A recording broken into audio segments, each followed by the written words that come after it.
White traitors make whites not worth fighting for anymore. You know, I've seen a lot of talk about Advance UK in the fact that its leader, Ben Habib, is half Pakistani.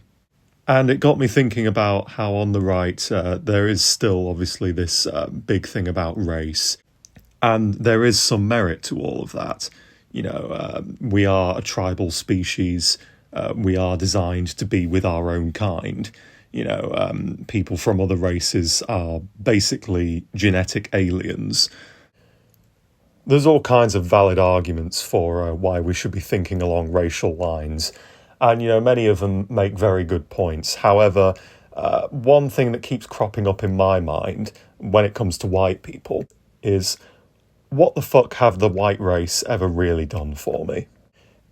You know, the treachery and treason amongst white people is so fucking bad that I don't even really want to support my own race anymore. I mean, I do, and, you know, I do still feel pride about, you know, the St. George's flag and things like that.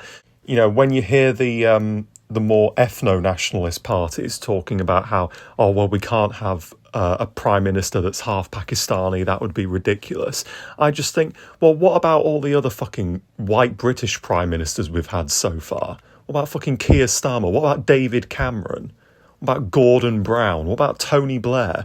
All this lot were British. Look what they've fucking done to us.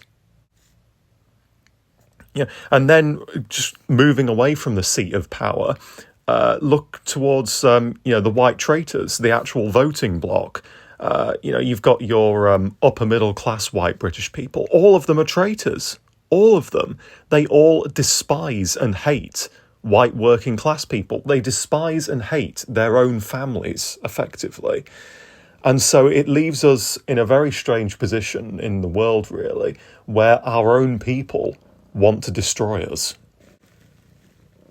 And when our own people want to destroy us, what does that really leave us with? That leaves us with people like Ben Habib, who, yes, they aren't really a member of our ethnic group, but they're so much more fucking British than someone like Keir Starmer, who is an outright communist who hates us all and would want to see us in chains and in gulags and things like this.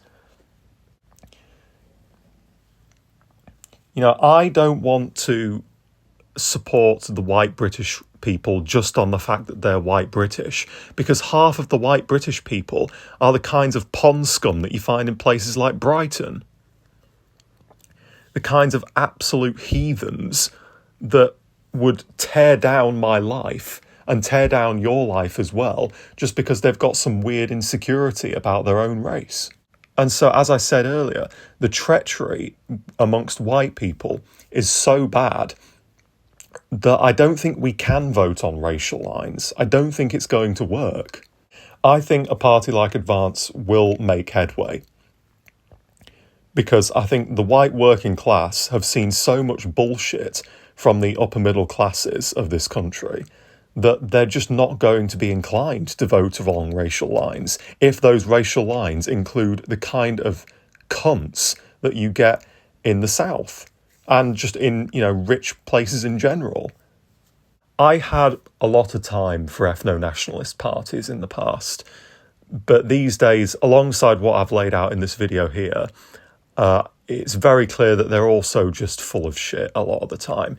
There's just so much infighting and purity spiralling. For example, look at myself, right? I am a homosexual. I am a queer. I am a gay. Now, if I was in Patriotic Alternative or the Homeland Party or something like this, I'd be frowned upon. And it's like, well, I'm trying to give you some fucking support here. You know, there's not a lot of appreciation in these purity spiraling circles. It is, as I just said, a purity spiral. You know, you get involved in these groups and all of your hard work, everything you've given them, will be thrown in the bin.